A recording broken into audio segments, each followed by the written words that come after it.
사랑과 은혜 하나님 아버지 참으로 감사드립니다. 2022년 한 해도 정말 하나님의 은혜 속에 살아오며 또 하나님의 보호하심을 따라 여기까지 온 줄 믿습니다. 죄악과 사망과 사고와 재난이 넘쳐나는 시대 속에서도 하나님 우리 성도들의 생명과 믿음을 지켜주셔서 감사드립니다.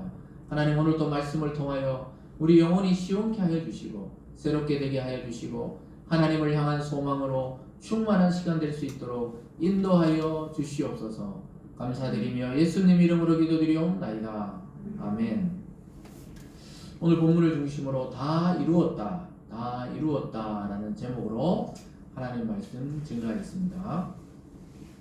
우리가 이제 예수님의 이 땅 지상의 마지막 사역들을 이제 살펴보고 있습니다. 제자들은 도망가고 베드로는 부인하고 또 빌라도의 법정에서 사형이 언도되는 장면까지 지난주에 살펴봤고, 오늘 드디어 십자가에 못 박히시고 돌아가시는, 어떻게 보면 이 지상사역의 클라이막스다 이렇게 볼 수가 있겠습니다. 그래서 이 제목이 오늘 다 이루었다 이렇게 말씀하시는데요, 다 이루었다는 그 의미가 우리가 좀 원어적으로 살펴보면 종이 주인이 시킨 일을 다 마치고 나서 이제 주인에게 가서 보고할 때 주인님 이제 일이 다 이루어졌습니다, 이렇게 할 때 이제 다 이루었다 이렇게 표현하기도 하고요. 또 작가들이 그림을 그리거나 조각을 만들어 나서 마지막에 뭘 합니까? 사인을 탁 하고 거기다가 뭐 지장을 찍든지 또 인장을 만들어서 찍든지 이렇게 탁 찍어야 이제 작품이 완성이 됐는데, 그 마지막에 이제 딱 끝나면은 다 이루었다 이렇게 말을 합니다. 그리고 장사꾼들은 서로 계산이 끝나고 영수증을 적어주고 돈을 받고 돈을 주고 영수증을 딱 끊어주면 이제 다 끝났습니다, 이럴 때 쓰는 말이 다 이루었다 이런 말입니다. 우리가 건물을 지어도 마음대로 들어가서 사용하고 막 쓸 수 있는 게 아니지거든요. 건물을 높은 빌딩을 지어도 그게 이제 뭐 관할구청이나 이런 데에서 사용 승인이 나야 됩니다. 그래서 이제 준공 검사를 받고 사용 승인이 나야 들어가서 살고 장사를 하고 이렇게 할 수가 있거든요. 그래서 완전히 사용 승인이 나야 다 이루었다 이렇게 말할 수가 있는 것입니다. 그런데 오늘 성경에 보면 예수님께서 돌아가시기 직전에 마지막 하신 말이 뭐냐? 다 이루었다 이렇게 하시고는 영원히 떠나고 육신의 십자가에서 죽으신 것을 보게 됩니다. 그래서 여러분, 어떤 인간도 인생을 다 살고 나서 내가 하고 싶은 일 또 하나님 주신 일들 다 이루었다 이렇게 고백할 수 있는 사람은 아무도 없었습니다. 그런데 예수님이 유일하게 내가 다 이루었다 하시고 돌아가실 거예요. 그런데 이 말을 또 누가 쓰셨느냐? 천지를 창조할 때 예수 그리스도의 아버지 하나님, 성부 하나님께서 창조 7일 역사를 끝내놓고는 보시기에 좋았더라, 또 창조하시는 일이 다 이루어졌느니라, 이렇게 창세기 2장에 가보면 나오거든요. 그 다 이루어졌다는 말과 오늘 예수님이 다 이루셨다 이 말과 동일한 언어를 쓰고 있다는 것입니다. 그래서 오직 창조주 하나님만이 쓸 수 있는 말을 예수님께서 쓰셨다는 것은 예수님이 하나님이라는 것을 보여주는 사건입니다. 그래서 우리가 아무나 다 끝났다, 여러분 인생을 돌아보면 후회가 하나도 없습니까? 완벽해요? 완성됐습니까? 내가 어느 순간에는 후회스럽고 어느 순간에는 아쉽고 이러지만 예수님은 그런 말씀을 하시지 않고 다 이루었다 이 말씀을 하시고 완성을 해놓고 돌아가신 것입니다. 이처럼 하나도 틀린 것이 없고 설계대로 대본대로 견본대로 계약서대로 완벽하게 이루어졌을 때 우리가 다 이루었다 이렇게 할 수 있는데, 예수님은 구약의 많은 그 성경 구절들의 예언을 완벽하게 이루시고 돌아가시기 때문에 다 이루었다 이렇게 말씀하셨어요. 이제 완전히 그리스도 안에 새로운 구원의 길을 내셨기 때문에 다 이루셨단 말을 쓰신 것입니다. 여러분 양심에 손을 놓고 한번 생각해 보세요. 살아온 거 아무것도 후회 없고 단 1%도 나는 후회가 없고 아쉬움이 없이 다 이루었다 이렇게 고백할 수 있겠습니까? 올 한 해를 돌아봐도 아마 그렇게 이야기하기 어렵지 싶습니다. 인간으로서는 말할 수 없는 말이 사실이에요. 다 이루었다는 말을 하고 죽는 분은 아무도 없어요. 대부분이 허무하다, 아쉽다 이런 말도 이제 뭐 정신 잃고 돌아가실 때는 못하지만 어쨌든 간에 그런 아쉬움이 남지 않는 사람은 없다고 생각합니다. 그런데 예수님은 정말 자기의 피와 물을 다 쏟아붓고 이 세상에서 하나님이 주신 사명을 다 이루고 또 구약의 말씀을 하나도 어김없이 다 이루고 돌아가셨습니다. 그래서 여러분 이 십자가 사건은 이 지상에서 예수님이 하신 사건의 완성입니다. 그래서 이 십자가 사건이 없이는 우리가 죄값을 치를 수가 없어요. 여러분과 저는 이미 죄인으로 태어났기 때문에 누군가 우리의 죄를 대신해서 완성해 놓지 않고는 우리가 이룰 수 없는 것이 바로 구원의 길이고 십자가의 길입니다. 근데 예수님은 그 길을 아무 죄도 없이 우리를 대신해서 어린 양이 돼서 돌아가시고 이제 그를 믿는 자는 그의 피로 깨끗이 씻김을 받고 구원에 이르게 되었다고 말씀하고 있습니다. 그래서 하나님은 천지를 창조하셨고 예수님은 타락된 그 인류에게 새 길을 창조하신 분입니다. 그래서 똑같아요. 삼위일체 하나님이 우리 인간을 위해 베푸신 은혜가 바로 천지 창조요. 오늘은 예수님이 이루신 이 구원의 완성입니다. 그래서 하나님 자신을 위해서는 이룰 필요가 없어요, 사실.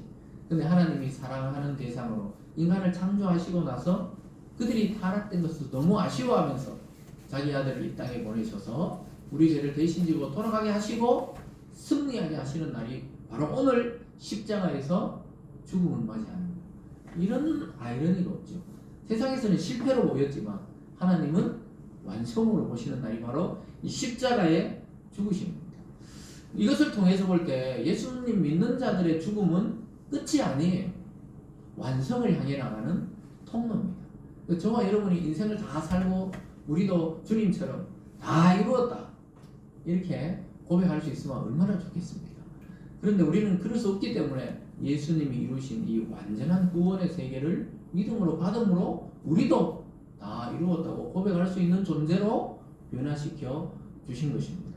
그래서 여러분 미련도 후회도 없이 살려면 하나님의 말씀에 순종해서 사는 길이 가장 미련도 후회도 없이 살아가는 길입니다. 오늘 요한이 그것을 다 적고 있는 거예요. 그래서 베드로도 막 부인하고 도망가고 이랬지만은 요한은 끝까지 십자가 밑에까지 따라간 제자가 누굽니까? 오늘 이 요한복음과 요한 1, 2, 3서와 요한계시록을 쓴 사도 요한입니다. 그래서 이 젊은 날 가장 어린 나이에 예수를 따랐던 제자인데 예수님을 바라보고 가장 나이 많을 때까지 살다가 순교로 그때까지 하나님 말씀을 증거하고 기록하고 하나님 나라로 간 사람이 요한인데 오늘 요한이 그걸 증거하는 거예요. 그래서 다른 복음서에 없는 내용이 좀 나와요. 왜냐? 십자가 밑에까지 따라가서 그 이야기를 다 듣고 기록했기 때문에 요한복음은 조금 마태, 마가, 누가와 좀 다른 시선으로 바라보고 있는 것입니다. 그래서 여러분 예수님께서 오늘 다 이루었다 이렇기 때문에 저와 여러분들이 구원에 관계된 일을 다시 이룰 필요가 없다는 것입니다. 믿습니까? 우리가 노력해서 어떤 구원의 길을 열 필요가 없고 열 수도 없다 이 말이에요. 이미 예수님이 다 완성해 놓으시니 십자가의 길, 구원의 길을 믿음으로 받음으로 우리도 그리스도와 같이 죽고 그리스도와 같이 부활할 줄 믿습니다. 그래서 믿음이 그렇게 중요한 거예요. 믿는다는 것은 내가 할 수 있는 것은 아무도 없고 그리스도가 이루신 것은 완전하다. 그리고 그 구원의 길은 이상이 없이 100%다. 이걸 믿는다는 것입니다. 그 믿음이 우리에게 있어야 예수님이 이루신 다 그 이루어 놓으신 구원의 길이 나의 길이 되는 것입니다. 여러분 이 땅에 숨을 거두시기 전에 예수님은 다 이루었다 하시는 이 완성, 완벽한 단어를 지금 쓰고 계시는 것입니다. 죽음으로 승리를 선언하는 장면입니다. 나머지들은 다 실패했다고 생각했어요. 예수님이 이제 십자가 죽었기 때문에 제자들도 다 흩어지고 유대인들도 아이고 이제 끝났다 저 갈릴리에서 나온 저 청년이 괜히 사람들을 소요를 일으켜가 막 이렇게 막 시끄럽게 하더니 이 조용해져 버렸다. 죽음으로 끝났다. 사탄도 끝난 줄 알았어요. 예수 죽음으로 끝이 난 줄 알았단 말입니다. 그래서 이 승리라는 것은 막 금메달 따고 막 양손을 막 이제 월드컵도 끝났나요? 이제 모르겠다. 우리나라가 끝나니까 뭐 끝난 것 같은데 일단 우승하면 막 한호를 하잖아요. 그게 승리인데 성경은 예수님이 십자가에 달려서 아무 힘없이 다 이뤘다 하고 딱 고개를 숙이고 돌아가셨는데 그걸 승리라고 이야기하고 있다는 겁니다. 그러니까 세상에서는 비밀인 거예요. 비밀. 다 실패했다고 생각했는데 하나님의 입장에서는 그게 바로 승리요 새로운 길의 시작이었다는 사실을 보여주고 있는 것입니다. 여러분, 우리 구주 예수 그리스도는 죽음을 통해 완전히 새로운 길을 여시고 부활의 새 아침을 준비하고 계셨던 것입니다. 그래서 여러분, 인간의 눈으로 실패는 실패가 아니에요. 주님이 다 이뤘다고 말씀하시기 때문에 우리는 이걸 믿어야 됩니다. 여러분, 한 해를 돌아보면 또 여러분 인생을 돌아볼 때 참 부족한 것도 있고 또 아쉬운 것도 있겠지만 예수님이 다 이루어 놓으셨다는 것을 믿는 자는 우리의 실패에 상관없이 하나님이 우리의 인생을 보고도 다 이루었다고 합격의 도장을 찍어 주시는 것입니다. 그래서 예수님 안에서 여러분과 저의 삶, 또 교회의 모든 일들을 해석해 나가는 지혜가 있기를 주님의 이름으로 축복합니다. 오늘 첫 번째로 보면요, 예수님의 지상 사역의 완성이 바로 십자가의 죽으심이라고 기록하고 있습니다. 오늘 본문을 제가 읽어드린 앞쪽에 보면은 23절부터 27절 사이에 예수님이 마지막 십자가상에 부탁하는 일들이 나와요. 거기까지 누가 따라갔냐 하면 예수님의 모친 마리아, 또 글로바의 아내 마리아, 막달라 마리아, 전부 마리아만 따라갔어요. 그때 이름이 아주 마리아라는 이름이 흔했겠지만은 예수님의 어머니 마리아, 또 글로바의 아내 마리아, 막달라 마리아, 요한은 그렇게 기록하고 있어요. 그 세 명의 여자와 제자 요한이 십자가 밑에 있었던 거예요. 그래서 마리아가 임신했을 때 천사가 와서 이야기하잖아요. 이 애는 보통 애가 아니다. 이 세상을 구원할 구세주다. 이렇게 하면서 그러나 너는 심장을 칼로 찌르듯이 그런 고통을 겪게 될 것이다. 지금 이 장면에서 예수님의 그 자기가 육체로는 아들이잖아요. 하나님의 아들이신 줄 마리아도 알았지만 예수가 십자가 못 박혀 돌아가시는 장면을 생생하게 바라보면서 그 예언이 이루어지고 있지. 자기 가슴을 심장을 칼로 찌르듯이 그런 고통이 있을 것이다. 이렇게 천사가 예언했어요. 그러니까 참 영광스럽기도 하지만 또 자기 아들을 먼저 십자가에 못 박아 그 고통스러운 장면을 다 보게 됩니다. 제가 지난주 말씀드린 그 패션 오브 크라이스트에 보면은 그 마리아가 눈물로 어머니 마리아가 예수가 못 박히고 또 십자가를 지고 계속 걸어가는 장면을 쳐다보는 장면이 나오고, 그 영화화 한 거지만 실제 성경에도 끝까지 그 어머니 마리아는 예수가 구원자인 줄 믿으면서도 또 육체적으로는 자기가 잉태해서 낳은 아이이기 때문에 끝까지 그의 길을 바라봅니다. 참, 그래서 그 장면을 보면서 예수님도 그 육체적인 어머니를 부탁하는 장면이 나와요. 아마 아버지 요셉은 일찍 돌아가셨던 것 같아요. 아버지에 대한 기록은 탄생할 때 외에는 없어요. 그래서 예수님이 가장으로 맞이로 이렇게 활동을 했던 것 같아요. 공적 사역을 하기 전에. 그래서 자기 어머니를 위해서 마지막 부탁을 누구에게 하냐? 오늘 이 요한복음을 쓰는 요한 보고 부탁해요. 마리아를 보고 너 어머니다 이제부터. 너의 어머니니까. 그때부터 성경에 보면은 자기 집에 가서 모셨더라. 그 요한은 자기 어머니 모시듯이 마리아를 모셨어요. 그래서 계속 선교 여행을 갈 때도 마리아를 데리고 가요. 그래서 에베소 지역에서 돌아가셨다. 역사적으로는 그렇게 나오는데, 그래서 뭐 마리아 기념 교회를 에베소 지역에 만들어 놓고 이랬다 그러던데요. 어쨌든 끝까지 예수님의 부탁을 지킵니다. 근데 예수님의 동생이 한 4-5명 있었잖아요. 근데 예수님은 왜 자기 제자에게 어머니를 부탁하셨을까요? 아마 이때까지도 예수님의 육체적인 동생들은 예수를 그리스도로 믿지를 않았던 것 같아요.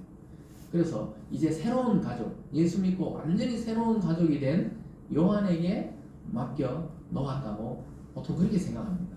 저와 여러분도 그렇잖아요. 우리가 형제, 자매 이렇게 부르잖아요. 교회 오면. 그게 그리스도 안에서 하나님을 아버지로 모시는 새로운 가족이 형성되었다는 걸 보여주는 거예요. 그래서 교회에 있는 어른들은 전부 우리의 어머니고, 또 교회에 있는 아버지들은 전부 우리의 아버지가 되는 겁니다. 그래서 우리는 남이 아니에요. 그래서 우리가 그런 사상이 여기서도 예수님 마지막 부탁할 때도 참 그 거룩하신 하나님의 소명을 수행하면서도 자기 육체의 어머니를 마지막까지 책임지려고 하는 예수의 모습을 보게 되는 것입니다. 그런데 그 어머니는 칼로 가슴을 찌르듯이 그 빗으로 가슴을 찌르듯한 고통을 당하면서도 끝까지 예수를 구주로 믿는 걸 보게 됩니다. 그리고 나서 예수님이 오늘 이 말씀을 하는 장면이 이제 너무 목이 마른 거예요. 왜냐, 그 땡볕에 한낮에 그 내리쬐는 땡볕에 십자가에 못 박혔으니까 그 전날부터 계속 고문을 당하고 이랬으니까 이제 지쳐가지고 물도 빠지고 피도 빠지면서 너무 목이 마르는 장면이에요. 근데 이 모든 것이 구약의 성경을 성취하는 과정이라고 이야기하고 있습니다. 오늘 본문 28절과 29절에 보면요, 이렇게 말씀합니다. 그 후에, 아까 말씀드린 그 후에 이제 제자 요한에게 어머니를 부탁하고 예수께서 모든 일이 이미 이루어진 줄 아시고 성령을 응하게 하려 하사 이르시되 내가 목마르다 하시니 거기 신 포도주가 가득히 담긴 그릇이 있는지라 사람들이 신 포도주를 적신 해면을 우슬초에 메어 예수의 입에 대니. 그러니까 그 당시에 제수들이 너무 고통스러우니까 또 다른 장면으로 뭐 쓸개즙을 줬다는 장면도 있고, 보통 십자가형을 언도받는 그 통증을 좀 제어하는 것 같아요. 근데 오늘 예수님은 신포도주, 다른 성경에 어떤 데는 초라 그래요. 초, 우리 식초 있잖아요. 시큼한 그걸 해면에, 그러니까 스폰지 같은데 갈대에 쫙 메어가지고 이제 십자가 높이 달려 있으니까 짱대에 메어가지고 스폰지 같은데 묻혀서 예수님 입에다가 갖다 대줬다 이 말입니다. 내가 목이 마르다 이렇게 말씀하는 장면이 나와요. 아주 아이러니하게도 내가 목이 마르다는 말을 어디서 하셨습니까? 이 장면 말고 요한복음을 쭉 우리 따라 나올 때 어디서 내가 목이 마르니 물을 좀 달라 어디서 하셨죠? 물을 좀 달라. 누구 보고 그랬습니까? 사마리아의 그 한 여자, 남편이 연하게 있었던 여자, 몰래 물 떠온 그 여자 보고 내가 목이 마르다 이러면서 대화를 시작했던 장면이 나오는데, 오늘 돌아가시기 전에 내가 목이 마르다, 이거 무엇을 보여줍니까? 예수 자신은 목이 마르고 갈증이 나고 죽어가면서도 우리에게는 생명의 생수를 주시는 시간이 바로 이 십자가의 희생의 시간입니다. 우리가 그 당해야 되는데, 우리가 지옥 고통을 당하고 우리가 사탄에게 당해서 십자가에 달려야 되는데 예수님이 대신 우리 죄를 지고 그 고통을 감내하는 시간이에요. 그 주님은 목이 마른 시간이고 우리는 생명의 생수가 넘쳐나는 자리가 어디냐? 십자가의 자리. 그래서 그게 대속이라는 거예요. 대신 죄를 속한다. 대신 지는 거예요. 예전에 고대 때는 주인이 잘못하면 종이 대신 옥살이하고 이러듯이 그게 대속이란 말이에요. 근데 예수님이 우리의 어린 양이 돼가지고 십자가에 달려 한옥 제물로 대신 돌아가고 계시는 거예요. 그 피와 물이 다 빠지는 동안에 우리에게는 그 십자가를 바라볼 때 생명의 생수가 우리 속으로부터 넘쳐 흐르게 된다고 말씀하고 있습니다. 그래서 그렇게 십자가를 바라보라 이렇게 말씀하고 있는 거죠. 그 십자가는 내 죄를 지신 주님께서는 죽고 나는 그 자리에서 살아난 아주 거룩한 교환이 이루어진 장소가 바로 십자가이기 때문에 그렇습니다. 그래서 예수님은 육체로 오셨기 때문에 목이 마른 거예요. 이제 점점 생명이 꺼져가는 겁니다. 너무 목이 말랐는데, 이게 시편에 나중에 여러분 읽어보세요. 69장에 가보면 이 장면이 나와요. 목이 마르다. 그래서 신 포도주를 입에 갖다 댄다, 마신다. 이 장면이 시편 나옵니다. 69편. 그래서 그 구약의 모든 과정을 예수님은 의미 없이 내가 목마르다, 또 신 포도를 주고 이런 게 아니라니까요. 구약의 모든 죽어가면서도 말씀의 성취를 이루고 계신다는 것을 믿으시기 바랍니다. 그래야 그리스도예요. 왜냐하면 그 수많은 사람들이 십자가에 달려 돌아갔잖아요. 로마 시대의 형벌이니까. 그런데 그 사람들은 우리를 구원할 십자가가 아니에요. 오직 하나님의 아들이시고 하나님의 말씀을 성취하신 예수 그리스도의 십자가만이 저와 여러분을 구원으로 인도하고 새 생명으로 인도하는 그러한 십자가가 되는 것입니다. 여러분, 한결같이 말씀이 육신이 된 이 그리스도에 지금 요한은 집중하고 있는 거예요. 야, 이것도 말씀대로 이루시는 거구나. 이것도 성경을 응하게, 성경이 응한다, 응답되게 하시려고 이 과정을 다 거치는구나. 그 예수님의 한 말씀 한 말씀, 한 동작 한 동작, 또 그의 한 사역 한 사역은 전부 성경을 이루시는 과정이었던 것입니다. 예수님은 자신은 죽음의 저주로 인해 목이 마르고 우리는 그걸 믿음으로 생명의 생수를 주겠다고 약속하신 분입니다. 그래서 결국 예수 믿었던 어떤 자는 영생을 얻고 구원을 얻었어요. 사마리아 여자는 영원히 목마르지 않는 예수님에게 영생의 생수를 공급받고 구원을 받은 것이죠. 그래서 내가 목마르다, 이 말은 우리에게는 그 은혜의 말입니다. 예수는 지금 죽기 직전의 말씀이죠. 우리에게는 그것이 은혜의 말씀이 되어서 생명의 생수로 우리에게 다가오는 것이죠. 그러면서 예수님이 이 세상에 누구도, 어느 인간도 아담 이후로 누구도 말하지 않았던 말을 하시는 거예요. 다 이루었다. 이 말씀을 포도주에 입을 적시고 나서 이야기하십니다. 30절을 같이 읽어봅니다. 30절 말씀입니다. 시작. 예수께서 신 포도주를 받으신 후에 이르시되 다 이루었다 하시고 머리를 숙이니 영원히 떠나 가시니라. 예수님이 신 포도주를 받으신 후에 이르시되 다 이루었다 하시고 이렇게 말합니다. 성경이 이제 육체가 있을 때, 살아 있을 때 이루어야 되는 말씀을 이제 다 이루었어요. 또 죽어서도 성경을 이루시는 걸 나중에 보게 될 겁니다. 어쨌든 이 말씀을 다 이뤘다는 거예요. 예수님 자신이 선언하는 겁니다. 하나님께 보고하는 거예요. 하나님 주신 이 땅의 사역을 다 이루고 갑니다. 안녕히 계세요. 이렇게 말씀하시지 않았지만 다 이루었다 하시면서 숨을 거두는 거예요. 여러분 돌아가실 때 내가 다 이루었다 하고 돌아가시면 얼마나 좋겠어요. 예? 이 정신이 없겠지만은 참 그전에 미련 없이 사랑하고 미련 없이 줄 거 주고 미련 없이 복음 전하고 미련 없이 전도하고 이렇게 해야 되지 막 나중에 몸이 꼼짝할 수 없어 그냥 아파서 이제 돌아가시기 전에 침대에 누워 있으면서 막 후회해봐야 아무 소용이 없는 거예요. 그러니까 예수님은 정말 자기가 이 피땀 하나 다 짜내가지고 우리를 구원을 위해서 인생을 소비하신 겁니다. 그러니까 그게 의미 있는 거죠. 가치가 있는 거예요. 죽음도 똑같은 죽음이 아닌 거예요. 그래서 우리는 누구가 죽을 때는 참 안타까워하지만 누구는 또 이름 없이 죽어가기도 합니다. 왜 그렇습니까? 그 사람이 살아왔던 삶의 가치로 평가하기 때문에 어떤 사람은 참 죽으면 너무 안타깝잖아요. 여러분들 개개인 들어도 어떤 친한 분이 돌아가면 너무 안타까운 거예요. 왜냐? 그분이 나에게 줬던 사랑과 나에게 줬던 은혜를 기억하기 때문에 너무너무 아까운 거예요. 너무 아쉽고 너무 그립고 너무 보고 싶은 거예요. 근데 아무 상관없던 사람이 돌아가시면 뭐냐? 돌아가셨구나. 또 자기를 미워하던 사람이 돌아가면 뭐 죽은 것 좀 안타까우면서도 뭔가 그런 생각을 하게 된다.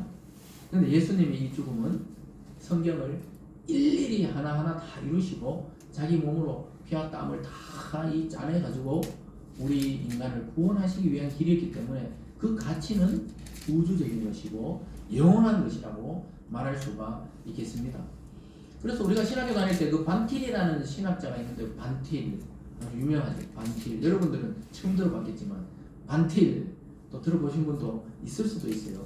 그 신학자는 하나님께 주신 이 지상 사역을 마치고 예수님이 하나님께 보고하는 내용이다. 다 이루었다. 이 말은 하나님께 보고하는 장면이다. 이렇게 말씀하기도 하고 어떤 학자들은 예수님의 이 죽음은 죽음이 아니고 승리를 사탄에게 지금 선언하는 시간이다. 이렇게 하는데 둘 다 맞는 말이에요. 하나님께는 사역 완성의 보고가 되고 사탄에게는 사탄의 머리를 박살내고 승리하신 그리스도가 승리의 선언이 되는 것입니다. 그래서 오늘 이 장면이 굉장히 중요합니다. 언제 다시 요한복음으로 돌아와 설교할지 모르지만 우리 창세기 지나고 나면 창세기로 잘 안 가잖아요. 이 장면은 굉장히 중요해요. 여러분 다 잊어먹어도 십자가의 그 예수님의 죽으심은 나의 살리심으로 연관되어 있다는 사실을 이걸 깨달아야 이게 진짜 예수 믿는 게 뭐고 구원이 뭔지를 알게 되는 것입니다. 그래서 예수님의 이 선언은 온 우주에 지금 울려 퍼지고 있어요. 다 이루었다. 사탄은 막 깜짝 놀라는 거예요.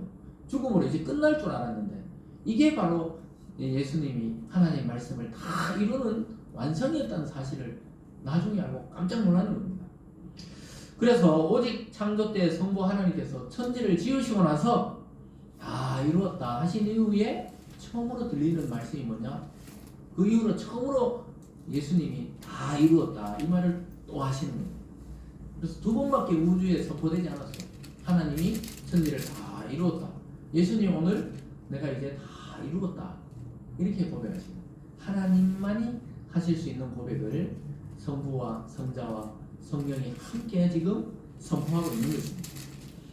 여러분 우리는 예수를 믿기만 하면 완전히 새로운 세상에 살게 된 것입니다. 그래서 영적으로 여러분들이 이제 사탄의 자녀에서 하나님의 자녀로 완전히 입양이 됐거든요. 서류가 정리가 끝나버렸다니까요. 십자가에 완성이 됐기 때문에 더 이상 찝찝해도 소용이 없어요. 여러분 마음은 찝찝하잖아요. 나 이렇게 아주 부담전하고 이렇게 아주 육체는 이렇게 쇠해가는데 내가 완성이 되고 하나님의 자녀가 되었다는 게 믿기지 않죠. 근데 나중에 호적을 띄보면은 하나님의 자녀라고 입양이 다 되어 있다고 예수 그리스도의 피로 새롭게 되었다고 이렇게 이미 결정이 되어 있습니다. 믿습니까? 그래서 자꾸 자기 자신을 돌아보지 말라니까요. 자기를 돌아보면 이제 연약한 것밖에 없어요. 자꾸 세월은 가고 나이는 들고 믿음은 없어지고 나이 들면 믿음이 있어질 것 같잖아요. 점점 없어집니다. 왜냐하면 주위에 자꾸 친구들 다 죽어가는데 다시 살아나는 놈은 없고 자꾸 죽어가고 이거 어떻게 되는 건가? 믿음이 없어진다니까요. 그때 누구를 바라보라고요? 십자가에 달리신 예수를 바라볼 때 믿음이 다시 올라옵니다. 생명의 생수가 우리 속에서부터 차고 넘치게 되는 줄 믿습니다. 그래서 우리는 새 창조의 역사가 완성되었다는 사실을 알아야 돼요. 완성해 가는 게 아니에요. 이미 완성하셨던 것입니다. 이제 그리스도 안에서 모든 인간은 그를 믿음으로 거듭날 수 있는 새 길이 열렸습니다. 우리는 예수님을 믿기만 하면 이제 다른 존재로 살아가는 것입니다. 이게 법적인 용어이기 때문에 실감이 잘 안 날 때가 있죠. 그러나 점점 예수 믿고 세월이 가다가 보면 이게 일체가 된다는 것을 알게 됩니다. 세상에 이런 종교는 없어요. 죽음으로 모든 사람을 살린다. 그런 건 없어요. 보통 누구를 닮아서 돌을 닦아라. 누구처럼 이런 게 종교죠. 보통 일반 종교죠. 근데 우리는 예수님이 다 완성해놨다. 예수님이 새로운 길을 열었다. 이걸 믿으면 예수처럼 대우해준다. 하나님이. 이런 종교는 없다니까요. 누구나 다 예수처럼 닮아가기 위해서 고행을 해라. 이렇게 하면 좀 와닿는데 믿으라니까 이걸 못 믿는 것입니다. 여러분, 예수님은 완전한 죽음을 경험하신 분이에요. 예수님이 그냥 기절한 게 아니라니까요. 왜 성경에 죽음을 기록합니까? 예수가 진짜 우리 죄를 대신해서 생명을 바쳤다는 것을 보여주기 위해서 그렇습니다. 그래서 사도 요한도 이걸 왜 기록하나 그런지 하나님 영감으로 계속 기록하고 있는데 왜 기록하는지 몰랐지만 오고 오는 많은 세대에서 예수가 가짜였다. 예수가 기절했었다. 예수가 죽은 게 아니다. 이런 이상한 학설이 생기는 걸 이미 아시고 미리 이걸 다 기록해 놓게 하셨던 것입니다. 그래서 오늘 두 번째 보면요. 예수님의 죽음을 기록한 목적이 나와요. 그것은 바로 예수님의 죽음을 의심하는 자들이 있었기 때문입니다. 예수님의 죽음을 의심한다는 것은 예수의 부활을 의심한다는 것이죠. 그래서 그것을 위해서 예수가 완전히 죽었음을 성경이 보여주고 있는 겁니다. 그것은 바로 그 당시에 십자가형을 잘 안 죽으면 어떻게 했냐면 다리를 꺾어요. 그러니까 우리 말로 하면 망치죠. 큰 망치 있잖아요. 막 이렇게 때리는 것처럼 그걸로 가서 다리를 팍 치면 이제 다리가 꺾이면서 피가 밑으로 쫙 쏟으면서 이제 심장 마비가 오거나 쇼크사로 빨리 죽도록 그렇게 만드는 방법이 있었는데 유대인들이 그걸 요청했어요. 왜냐하면 자기들이 예수를 십자가에 죽인 날이 안식일 전날이기 때문에 안식일 날 나무에 십자가를 달아놓으면 안 되거든요. 율법에 부정하기 때문에 부정하는 것을 다 치우기 위해서 빨리 다리를 꺾어가지고 시체를 치워달라고 빌라도에 가서 막 요청합니다. 그러니까 빌라도가 군인들을 시켜서 막 다리를 다 꺾게 해요. 그런데 예수님은 딱 가보니까 이미 예수는 죽어 있었어요. 다리를 꺾을 필요가 없었죠. 근데 이것도 구약에 나오는 예언을 그대로 이루시는 과정이었어요. 31절과 32절에 보면요. 이날은 준비일이라 유대인들은 그 안식일이 큰 날이므로 그 안식일에 시체들을 십자가에 두지 아니하려 하여 빌라도에게 그들의 다리를 꺾어 시체를 치워달라 하니 군인들이 가서 예수와 함께 못 박힌 첫째 사람과 또 그 다른 사람의 다리를 꺾고 이게 나오죠. 다리를 꺾어요. 안식일을 거룩히 지키기 위해서 하나님의 아들을 빨리 죽이려고 그러는 거예요. 빨리 없애려고 그러는 거예요. 참 아이러니도 이런 아이러니가 없죠. 그래서 다리로 망치를 딱 치면은 다리라 해도 우리 도끼만 하는 그런 망치죠. 그걸 막 치면은 못 박혀 있는 상태에서 꺾이면서 피가 다 쏟아지니까 자연스럽게 빨리 생명이 없어지게 되죠. 어떻게 보면 그게 나을지도 몰라요. 왜냐하면 십자가에 달아놓으면 보통은 한 2, 3일은 간다 하더라고요. 피가 천천히 이제 빠지면서 죽으니까 얼마나 고통스러워요. 그래서 빨리 죽여주는 것도 어떻게 보면은 나쁜 일은 아니지만 어쨌든 군인들이 가서 망치로 다리를 꺾고 심장이 멈추고 죽은 것을 확인하는데 예수께 딱 가보니까 이미 돌아가신 거예요. 예수님은 왜 이렇게 한 대여섯 시간 만에 돌아가셨을까요? 보통 하루나 이틀은 매달려 있어야 되는데 예수님은 이미 그 겟세마네 잡힐 때부터 폭력을 당하시고 또 채찍질 맞고 십자가 지고 온몸이 이미 이제 너무 쇠해 있었기 때문에 아마 그 뜨거운 태양 아래서 또 하나님께 막 겟세마네에서 죽음을 무릅쓰고 기도했었잖아요. 땀이 피가 될 정도로 기도하시고 이러면서 다 체력을 소진한 상태였던 것 같아요. 그러니까 불과 6시간 만에 숨을 거두셨죠. 그러니까 군인들이 가보니까 이미 죽은 것 같아. 그래도 확인해야 되니까 다리를 그럼 꺾을 필요 없이 죽은 사람 다리를 뭐 또 꺾을 필요 없으니까 옆구리를 창으로 팍 찔러줍니다. 그 장면이 33절과 34절입니다.